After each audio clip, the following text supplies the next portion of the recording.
Hello everyone, I'm Zoe Lord and this is my steed Cindy, and today we're going to attempt to show you the basics of getting the horse on the bit so that they're moving correctly from behind, they're not jammed into a head frame, the horse is moving freely, accepting of the contact, soft and calm. So Cindy's just done a couple of laps around the paddock on a loose rein, a couple of stretchy trots. She's warmed up. She hasn't gone on the bit per se yet today. So this will be a nice simple way to break it down and get your aids distinguished from another. So let's get started.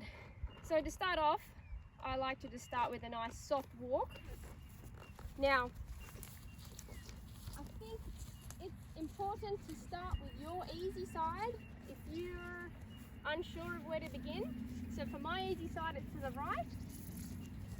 So as you're walking along, I want you to set your hands, first of all, I've changed the format a little bit. We're just going to have a look at position. Now position is very important.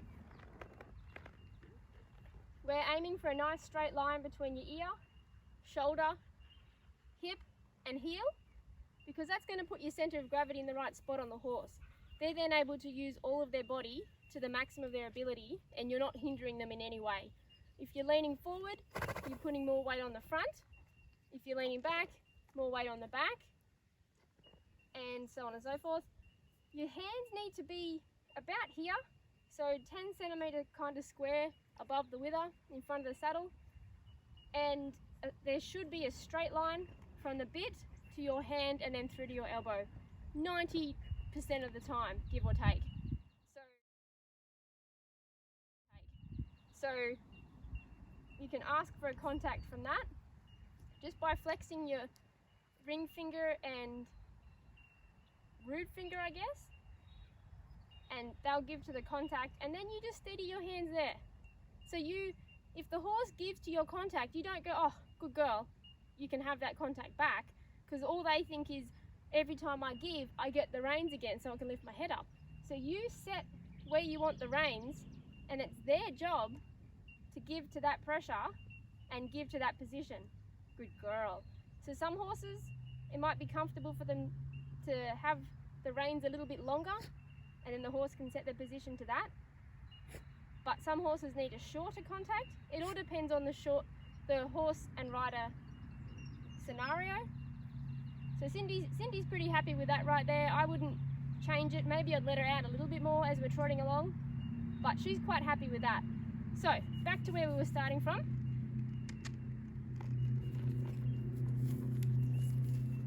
So you want to ride around on a decent sized circle, but for the purpose of the video we'll go a smaller circle. Now you set your hands where you want them to be. So like we saw when Cindy was stationary, she likes it there. So I'm going to set my outside hand, and that's the anchor. That doesn't move. Always the outside hand. So in this case, it's the left hand because I'm going to the right. So the left hand becomes the outside, the right hand is the inside rein. As you can see, she's already accepting of the contact, but just in case she wasn't, I would then be inclined to put more pressure on the girth with my inside leg, which in this case is my right leg. So I have little to no pressure on the left leg at the moment, but I'm anchoring with the outside rein. I've got a little bit of pressure on the inside leg, and she is naturally bending her body around the inside leg. Think of a pole, a telegraph pole, that's my leg. And I'm flexing just a little with the inside rein, but we also want forward. So just then she backed off because she's like, what do you want me to do? So you use both legs for forward. One leg to bend, both legs for forward. And while you've got your hands set, don't forget about not pulling back. You're not forcing the horse into the frame. You're not pulling its head back and pushing it forward. You're setting the frame. You're asking for the give. Good girl. You're not pulling back like this. You're not doing this. You're not doing that. Good girl. Now, if Cindy was throwing her head up and not giving in like she is now, the next thing you could try is to leave your leg on and at the same time open your inside hand to the inside so that, I'll come down here again, so that she has an avenue to follow. See how she tips her nose in? And then bring it back again. Good girl. And then the forward, always the forward. So I've got, pretend she's not dipping her nose in. I'm going to open the door. Now keeping in mind, your hands are in the same line. You're not bringing it back towards your hip like a one rein stop. You're not throwing it forward because then you're losing your anchorage from your outside rein. You're opening the door and you're giving her the avenue to tip her nose down and follow the contact that you're giving her. You're allowing her to follow the contact. Good girl. And when they soften, bring your hand back again. Good girl.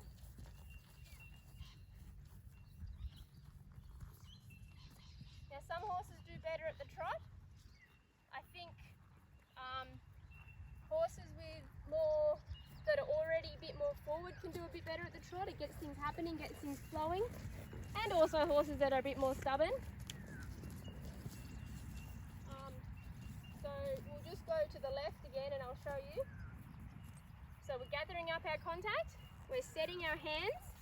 We're using the inside leg to turn. Setting the outside rein. Using the inside leg as our telegraph pole for her to bend around. And then we're opening the door. And she's following through with the contact nicely. I don't want any more bend than that. I can see the inside of her eye. That's all I want. She's accepting nicely of the contact. I'm not continuously nudging her with my legs because she's moving forward enough. And then we're going to ask for the trot. And we keep everything the same. We don't change anything unless there's a problem.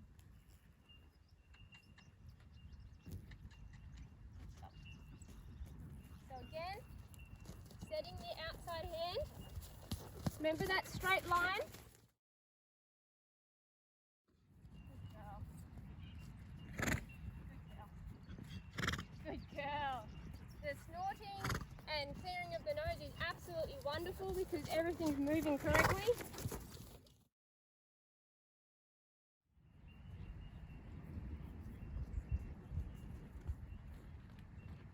So again, flexing, opening. Good girl. Good girl. Good boy, bud. There we go. I hope you can get something out of that. There's a lot to it.